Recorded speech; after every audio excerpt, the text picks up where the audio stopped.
Well, that didn't take long. The inevitable 76ers injury carousel to commence, that is. There was realistically 0% chance of this team making it through an 82-game regular season and into the playoffs with a healthy roster intact. But even for those diminished amount of expectations, this is ridiculous, as they couldn't even make it out of the preseason without getting bit by the inevitable injury bug. And these are the potential perils involved with making two of the more injury-prone players of this or any generation two of the most highest-paid players in sports history, which is precisely what the Philadelphia 76ers did this summer, giving Joel Embiid a 3-year, $192 million contract extension and then signing Paul George to a 4-year, $212 million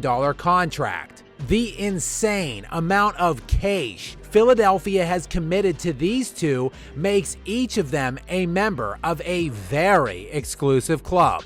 That would be the $500 million club for cumulative on-court earnings for a career. The two of them, thanks to Philly, join a list that includes only 3 other players: LeBron James, Steph Curry, and Kevin Durant. But for two guys in Embiid and George who have been defined, at least partially, by their lack of availability when it matters most, this is a very risky gamble by an organization in the 76ers who are searching for their first NBA title since 1983. It should therefore have come as very little surprise to hear the news from a day ago that Philadelphia was shutting Embiid down for the remainder of the preseason with left knee injury management. That, of course, is the knee Embiid injured last season in late January, which limited him to only 39 games played during the regular season.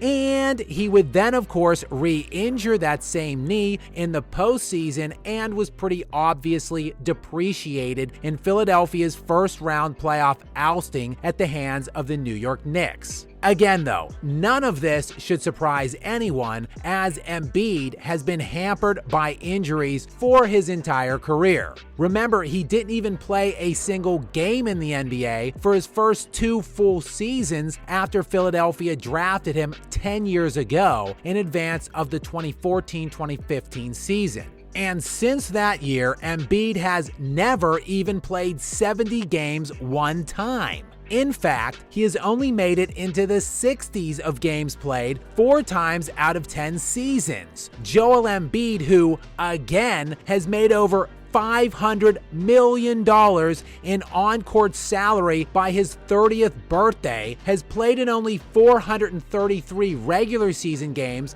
of a possible 801 during the course of his 10-year career. He is, by the very definition, a part-time player. Then, of course, his new 50-plus mil a year running mate, Pandemic P. And Paul George has himself had a well-documented issue with staying healthy during his career. While he has been more durable than Joel Embiid, which is a minuscule bar to clear, George finally hit 74 games played last regular season, but it was the first time since the 2018-2019 season he made it out of the 50s in games played. So you know Sixer fans' stomachs were turning when one day after the news of the team shutting Embiid down for left knee maintenance, George hyperextended his knee in a game, presumably ending his preseason as well. This, though, again, is what you get when you pair two guys with extreme lack of durability issues. And just ask the LA Clippers how that little experiment went when they paired the often injured George with another part-time player in Kawhi Leonard. How it went was a series of disappointing premature playoff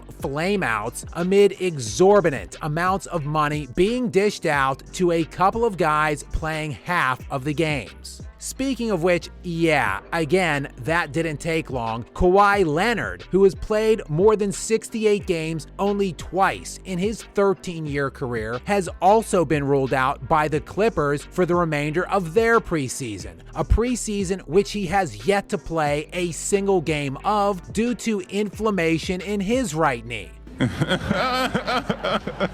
And shockingly, his status for the Clippers opener remains uncertain. I guess, as the old saying goes, 80% of success is just showing up. Oh, and the best ability is availability. But while injury in sports is inevitable and inescapable, there are ways to insulate and protect yourself as a franchise to mitigate the possibility of injuries derailing your season. The answer ultimately is pretty simple. Don't guarantee half a bill to two guys who can barely play half of the games year in and year out. But such is the state of the Philadelphia 76ers. They made their bed, now they have to sleep in it. And it will likely be a pretty early bedtime this postseason in Philadelphia.